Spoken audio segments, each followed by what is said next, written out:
Hello friends, welcome to my YouTube channel special study for selection. 16 की आपने पहली video देखी होगी, उसके क्रम में ये दूसरी वीडियो है और CPWD के कोड का ये पहला वीडियो है। तो आइए शुरू करते हैं। इसमें चैप्टर 2 जो हमने इम्पोर्टेंट में रखा था, इसमें है डेफिनीशन। टोटल जो डेफिनीशंस हैं वो 66 हैं। तो हम ये 66 डेफिनीशन इसी वीडियो में कवर करेंगे, उसको आप ध्यान से देखिएगा। सबसे पहला जो डेफिनीशन है वो अकाउंट ऑफिसर की है। तो जो भी अकाउंट्स यानी A एंड E वाले पार्ट में जो भी ऑफिसेज हैं, उनमें जो A एंड E वाले पार्ट में जो हेड ऑफ एन ऑफिस जो भी होता है जो अकाउंट्स का, उसको आप अकाउंट्स ऑफिसर बोलते हैं। इसमें हेड ऑफ पे एंड अकाउंट ऑफिस जो भी सेटअप करता है उसको भी बोला जाता है, ठीक है। इसके बाद है ऑडिट ऑफिसर। ऑडिट ऑफिसर जो होता है वो हेड ऑफ ऑफिस होता है ऑडिट का। नेक्स्ट है एडमिनिस्ट्रेटिव अप्रूवल। टर्म जो होता है इसका मतलब होता है कि फॉर्मल एक्सेप्टेंस मिलेगा, मतलब आप एक हायर अथॉरिटी जो भी किसी भी कार्य के लिए किसी भी एडमिनिस्ट्रेटिव तरीके से जो काम होना है उसका एडमिनिस्ट्रेटिव अप्रूवल जो मिलता है, उसका मतलब ये होता है कि कोई फॉर्मल एक्सेप्टेंस हो आपके उसके कॉम्पिटेंट अथॉरिटी द्वारा। तो इसमें जो समझाया गया है वो यह है कि formal acceptance by the administrative department concern of proposal of incurring expenditure in public work department. जहाँ पे वर्क इनिशिएटेड किया गया है या कनेक्ट किया गया है, रिक्वायरमेंट जो भी एडमिनिस्ट्रेटिव डिपार्टमेंट्स की हैं उसे देखते हुए, ठीक है, ये एक ऑर्डर पास किया जाता है जो PWD डिपार्टमेंट एग्जीक्यूट करेगा उस स्पेसिफिक वर्क को, ठीक है। तो जो भी एडमिनिस्ट्रेटिव नीड्स होती हैं उनको देखते हुए उस काम के लिए जो है एक एडमिनिस्ट्रेटिव अप्रूवल होता है, ठीक है। जो कॉम्पिटेंट अथॉरिटी है वो जो है एक अप्रूवल देता है, उसे एडमिनिस्ट्रेटिव अप्रूवल कहते हैं। नेक्स्ट है एडमिनिस्ट्रेटर। एडमिनिस्ट्रेटर में यूनियन टेरिटरी का जो भी प्रशासक बोलते हैं इसको हिंदी में। नेक्स्ट है एडवांस पेमेंट। एडवांस पेमेंट का मतलब होता है कोई भी रनिंग अकाउंट में जो कॉन्ट्रैक्टर के जो काम किया गया है लेकिन उसका मीज़र नहीं किया गया है, अगर मीज़र से पहले पेमेंट हो जाए, मतलब आप ये कह सकते हैं कि जो मीज़र्ड अकाउंट जो वर्क है उसको मीज़र ना किया गया हो और उससे पहले पेमेंट कर दी जाए, तो वो है एडवांस पेमेंट। नेक्स्ट है अप्रोप्रिएशन। अप्रोप्रिएशन का मतलब होता है कि कोई भी फंड जो है जो एक्सपेंडिचर के लिए मिले प्राइमरी यूनिट में, उसको अप्रोप्रिएशन कहते हैं। मतलब किसी भी प्राइमरी यूनिट में अमाउंट डाला जाता है तो उसको अप्रोप्रिएशन कहते हैं। नेक्स्ट है एसेट। एसेट में कहा गया कि तो अकाउंट ऑफ वर्क है, ये जो है इंडिकेट करता है कि जितने भी आउटस्टैंडिंग या फिर एंटिसिपेटेड क्रेडिट है जो कि फाइनल चार्जेस में से रिडक्शन होने हैं, ठीक है। जैसे कोई भी जो है कैपिटल अकाउंट होता है तो उसमें जो भी क्रेडिट होते हैं, क्या कोई भी आउटस्टैंडिंग पड़े होते हैं, वो सारे रिडक्शन होता है उनका फाइनल चार्जेस में। तो ये सारे एसेट में पाए जाते हैं, जैसे recovery of advances, recoverable payment या sale proceed of for transfer and value of material. मतलब कोई भी चीज़ जो एसेट है, एसेट कहाँ से आता है? जो भी सरकार के लिए या गवर्नमेंट के लिए एसेट है वो कॉन्ट्रैक्टर के लिए क्या होगा भाई? कॉन्ट्रैक्टर और सरकार के बीच में ही तो है ये चीज़।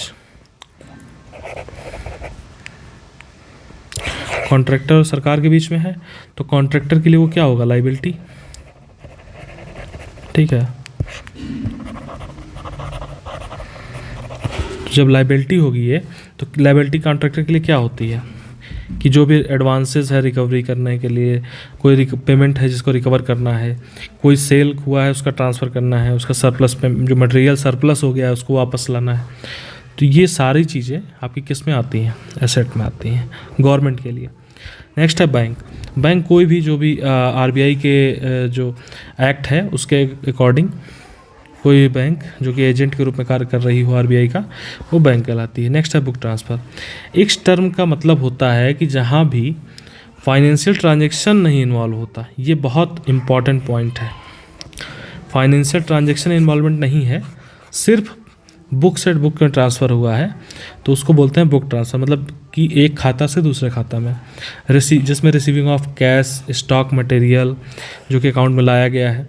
यूजुअली इसमें लाइबिलिटीज़ रिप्रेजेंट की जाती हैं, एसेट की जाती हैं गवर्नमेंट की, जो कि इस अकाउंट से दूसरे अकाउंट में ट्रांसफ़र किए जाते रहते हैं। जिससे कि एक सेटलमेंट के द्वारा या किसी और रीजन से आप करते हैं। बट ये रिप्रेजेंट करते हैं करेक्शंस को, अमेंडमेंट्स को, जो कि कैश में, स्टॉक में या बुक ट्रांसफ़र ट्रांजैक्शन जो पहले कभी हुए हैं उनको सही करते हुए। तो ये बुक ट्रांसफ़र का मीनिंग हुआ जहाँ पर भी फाइनेंशियल चार्जेस ट्रांजैक्शंस इन्वॉल्व ना हो, वो बुक ट्रांसफ़र है। नेक्स्ट है चार्ज्ड। अब यहाँ देखिए दो तरह के खर्चे होते हैं, एक होता है चार्ज्ड, एक होता है वोटेड। ऐसे खर्चे जिनको भी सिक्योरिटी देनी होती है सरकार के द्वारा कि उससे सरकार से उसके पदों को स्वतंत्र रखा जाए, तो उनके सभी खर्चों को चार्ज्ड में रखा जाता है ताकि सरकार का इम्पैक्ट उसकी सैलरी पे ना पड़े। तो वो सारे जो है वो चार्ज्ड में रहते हैं। वोटेड का मतलब होता है ऐसे खर्चे जिन पर पार्लियामेंट में वोटिंग होती है, ठीक है। तो वोटिंग अगर हो रही है तो उसमें सरकार का इन्वॉल्वमेंट है, तो इसलिए जो चार्ज वाला अमाउंट बनाया गया है वो इसी कारण से कि उनको इंडिपेंडेंस दी जा सके। तो ऐसे एक्सपेंडिचर जो कि कॉन्स्टिट्यूशन ऑफ इंडिया के वोट के सब्जेक्ट नहीं है, जो पार्लियामेंट के द्वारा आर्टिकल 112(3) में की जाती है। अगला चीफ अकाउंटिंग अथॉरिटी, ये सेक्रेटरी होता है मिनिस्ट्री का। चीफ अकाउंटिंग अथॉरिटी जो है, चीफ कंट्रोलर ऑफ अकाउंट कौन होता है, तो ये हेड होता है अकाउंटिंग ऑर्गेनाइजेशन जो मिनिस्ट्री का है उसका हेड होता है, ठीक है। इसमें दोनों में अंतर समझ में आया। तो चीफ कंट्रोलर ऑफ अकाउंट जो है वो head of accounting ministry, accounting organisation of ministry का है, और चीफ अकाउंटिंग अथॉरिटी जो है वो है सेक्रेटरी।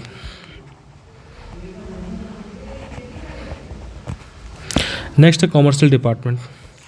ऐसा डिपार्टमेंट जो कॉमर्शियल पैटर्न पे काम करता हो वो कॉमर्शियल डिपार्टमेंट कहलाता है। नेक्स्ट है कंपीटेंट अथॉरिटी। ऐसा अथॉरिटी जिसको गवर्नमेंट या किसी के द्वारा रिलेवेंट पावर्स दी गई हों किसी भी काम को करने के लिए, जो गवर्नमेंट डेलीगेट करे या कोई भी हायर ऑफिशियल्स डेलीगेट करता है तो उसे बोलते हैं। Completion and completed. Completion of work का मतलब होता है कि ऐसा काम जो एबंडेंड है, छोड़ दिया गया है, मतलब कि, और कंप्लीटेड मतलब abundant work. Contingency work. Contingency work में कहा गया है कि जब कोई भी वर्क जो अकाउंट्स में पहले से मेंशन ना हो तो उसे कंटीजेंसी के द्वारा कहा जाता है। कंटीजेंसी का सीधा सीधा अर्थ होता है कि इंसिडेंटल, अचानक से कोई काम आए, जिसका मतलब incidental expense of miscellaneous character जो कि appropriately classified under any distinct, किसी भी सब हेड या सब वर्क या किसी भी उसमें ना बताया गया हो, अचानक से एक्सपेंस किया जाए तो उसे कंटीजेंसी बोलते हैं। नेक्स्ट है कॉन्ट्रैक्ट एंड कॉन्ट्रैक्टर। कॉन्ट्रैक्ट का सीधा मतलब होता है कोई भी एग्रीमेंट हो जो वर्बल हो, रिटन हो, एक्सप्रेस किया गया हो, इम्प्लाइड हो किसी भी द्वारा, जो कि गवर्नमेंट सर्वेंट के जो है अपने नाम पे नहीं कर सकता, या भी कोई सिंडिकेट कंस्ट्रक्शन मेंटेनेंस जो कि रिपेयर भी करे, एक से अधिक काम करता है, supply of material, performance of any, मतलब किसी भी प्रकार का काम, चाहे एग्जीक्यूशन ऑफ वर्क हो, चाहे सप्लाई करना हो, मटेरियल सप्लाई करना हो, कोई भी चीज़ जो करनी है तो उससे संबंधित कुछ भी है तो उसको कॉन्ट्रैक्ट कहते हैं। कॉन्ट्रैक्टर कौन होता है? ऐसा आदमी जिसको जो कि या सिंडिकेट या फॉर्म जिसको ये कॉन्ट्रैक्ट जिसको प्राप्त होता है उसे कॉन्ट्रैक्टर बोलते हैं। नेक्स्ट है डिपार्टमेंट। डिपार्टमेंट का मतलब होता है कि इसके आगे जो किसी भी डिपार्टमेंट के आगे प्रीफिक्स द लगता है जो कि इंडिकेट करता है, जैसे द पब्लिक वर्क डिपार्टमेंट। तो इसका मतलब है कि जो वर्क है उसका एक ऑर्गेनाइजेशन है किसी भी एडमिनिस्ट्रेटर के अंदर। नेक्स्ट है डिपॉजिट वर्क। डिपॉजिट वर्क का मतलब होता है कि जो भी टर्म है, जैसे कंस्ट्रक्शन या रिपेयर होता है, कॉस्ट जो कि गवर्नमेंट फंड से मेट नहीं की जाती बल्कि वो एक नॉन गवर्नमेंट सोर्सेज से आया हो, क्योंकि जब किसी भी PWD में होता है तो वहाँ पे नॉन गवर्नमेंट सोर्सेज होते हैं, ठीक है। तो उसको डिपॉजिट या तो कैश में किया गया या किसी भी जो है डिस्पोजल द्वारा डिविजनल ऑफिसर द्वारा डिपॉजिट वर्क किए जाते हैं। नेक्स्ट है डिटेल हेड। डिटेल हेड का मतलब होता है सब स्कीम, ठीक है। नेक्स्ट है direct and indirect charges. Direct charges क्या होते हैं? ऐसे चार्जेस जो सीधा वर्क या प्रोजेक्ट या जॉब में सीधे सीधे लगते हैं, ठीक है, जो कि डायरेक्टली इनकर्ड होते हैं एग्जीक्यूशन ऑफ वर्क किसी भी रेगुलर अकाउंट से या अन्य कामों में।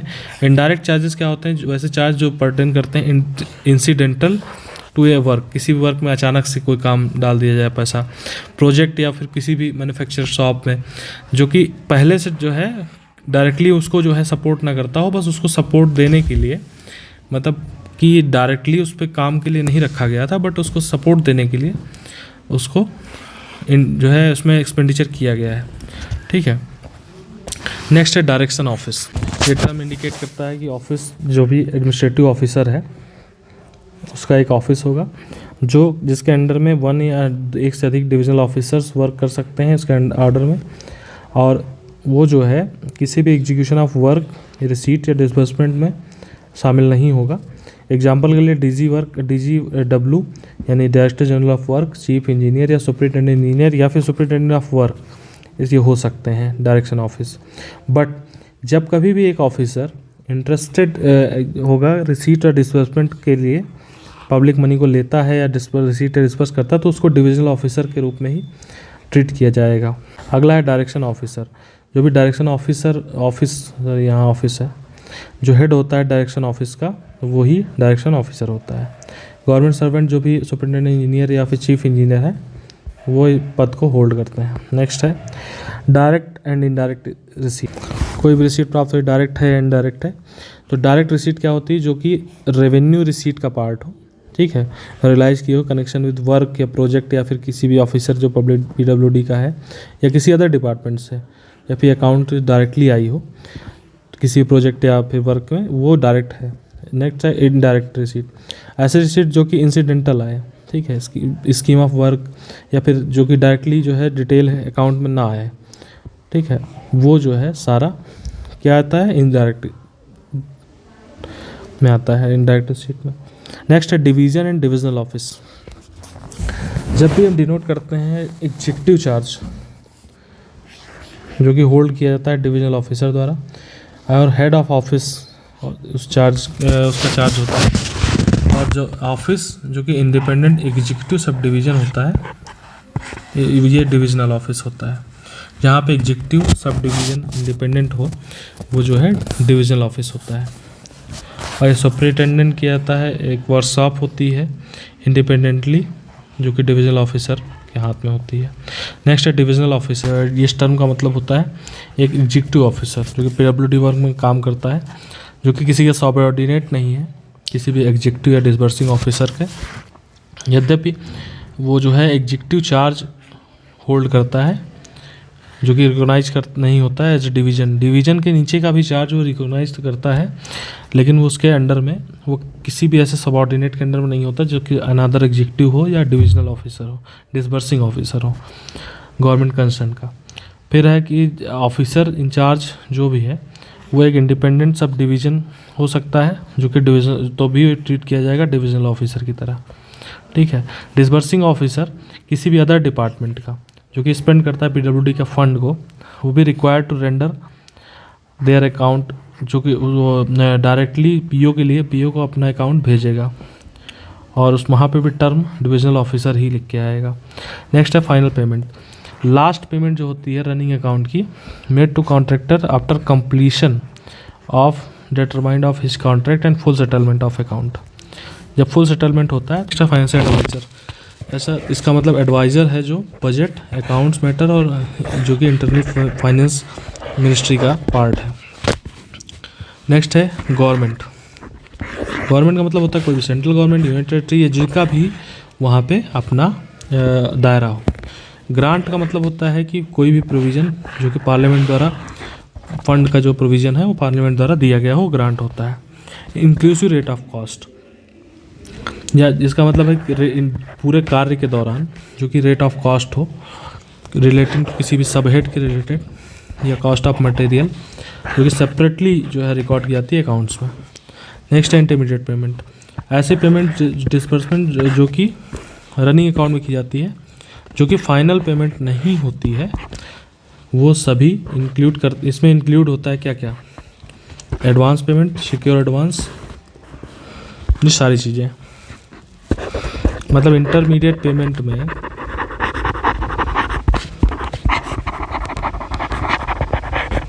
अगर देखा जाए तो इसमें advance payment,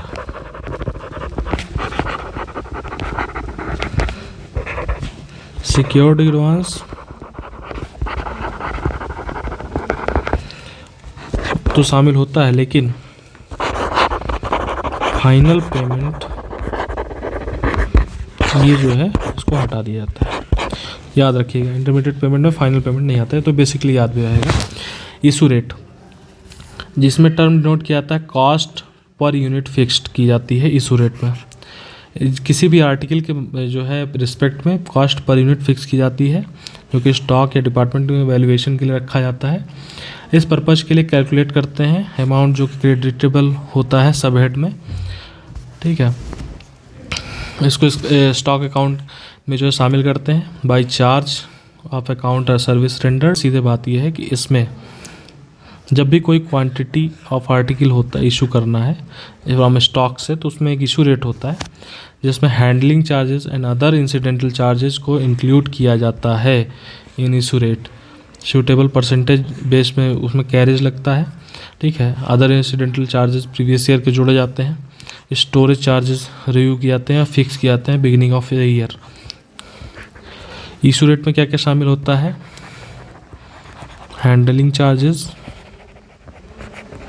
plus other incidental charges. ये सारी चीज़ें अभी हम चैप्टर 10 में फिर से पढ़ेंगे। यहाँ से अच्छे से पढ़े रहेंगे तो वहाँ पे थोड़ा आसानी होगी, क्योंकि वहाँ अन्य चीज़ों को भी समझना रहेगा। तो ये जो बेस्ड जो भी सूटेबल परसेंटेज होता है इशू रेट का, जो कैरिज का या अदर इंसिडेंटल चार्जेस का या स्टोरेज चार्जेस का, रिव्यू ऑन फिक्स किया जाता है कब? Beginning of the year. ये बहुत इंपॉर्टेंट पॉइंट है, कब किया जाता है? Beginning of a year. Next है लेबर। जब भी कभी सेपरेट मटेरियल जो अकाउंट है वो रखा जाता है एक या एक से अधिक सब हेड में, तो एस्टिमेट किया जाता है उसको टर्म लेबर की तरह। यूज़ जब भी कनेक्शन विद जो भी एक अकाउंट से डिनोट करते हैं, आल चार्ज जो भी उस पर लगते हैं उसको सभी सब हेड में डाला जाता है। पहला cost of material issue direct, और दूसरा कैरेज एंड इंसिडेंटल चार्जेस। तो ये दोनों चार्जेस को हम उसमें दिखाते हैं। फिर नेक्स्ट है लाइबिलिटीज़।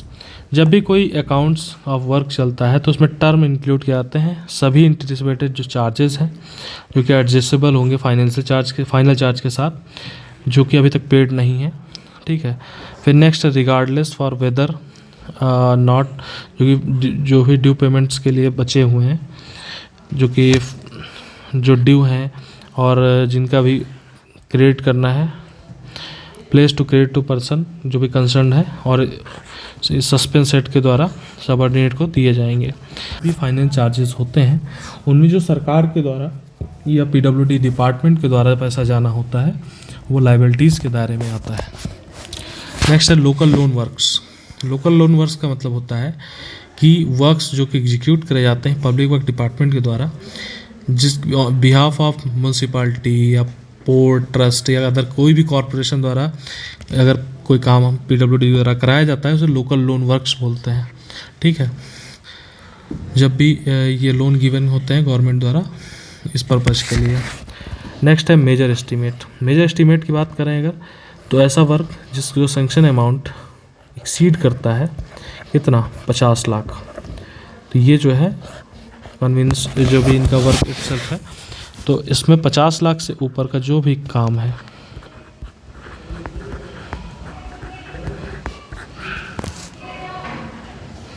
ये जो है कितना आता है?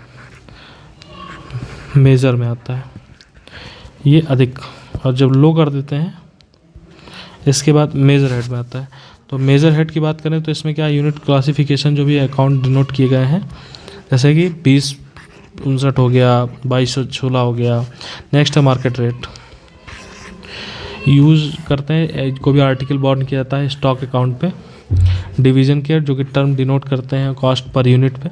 मार्केट रेट में कॉस्ट पर यूनिट होती है, उसी के हिसाब से आर्टिकल का जो है अमाउंट डिसाइड करते हैं, उनका डिस्क्रिप्शन करते हैं, ठीक है। प्रोक्योर करने का जो भी खर्च आता है उस टाइम पीरियड में मार्केट से सुटेबल डिवीज़न में सप्लाई करते हैं। और कॉस्ट जो है वो inclusive of carriage and incidental charges के साथ होती है, ठीक है। और इंक्लूड करते हैं रीजनेबल प्रोविज़न ऑफ वेस्टेज या फिर डिप्रिसिएशन जो भी इनविटेबल है, नेक्स्ट है माइनर एस्टिमेट। तो माइनर में आप इसको क्या करेंगे, कम कर दीजिए, 50 लाख से कम वाला जितना भी होगा वो माइनर में आएगा। नेक्स्ट है माइनर हेड। इसको माइनर हेड का मतलब होता है प्रोग्राम, ठीक है। इसके बाद है ऑन अकाउंट पेमेंट या पेमेंट ऑन अकाउंट। इसका मतलब तो कोई भी पेमेंट जो कि दिया गया है रनिंग अकाउंट में, ये कॉन्ट्रैक्टर को जो भी काम या सप्लाई हो रही है उसके लिए, जो ऐसा काम जो ड्यूली मेजर्ड हो गया है, ठीक है, मेजर किया जा चुका है, उसका पेमेंट जा रहा है। तो मे या मे नॉट, जो कि पूरा काम हुआ है या नहीं हुआ वो डिपेंड नहीं करता। तो ये एक इंटरमीडिएट पेमेंट है, क्या, ऑन अकाउंट पेमेंट। ये जो है फाइनल सेटलमेंट होता है रनिंग अकाउंट का on completion of contract of the work and supply के लिए, ठीक है। तो इस वीडियो में इतना ही। आगे की 26 डिफिनीशंस हम नेक्स्ट वीडियो में देखेंगे।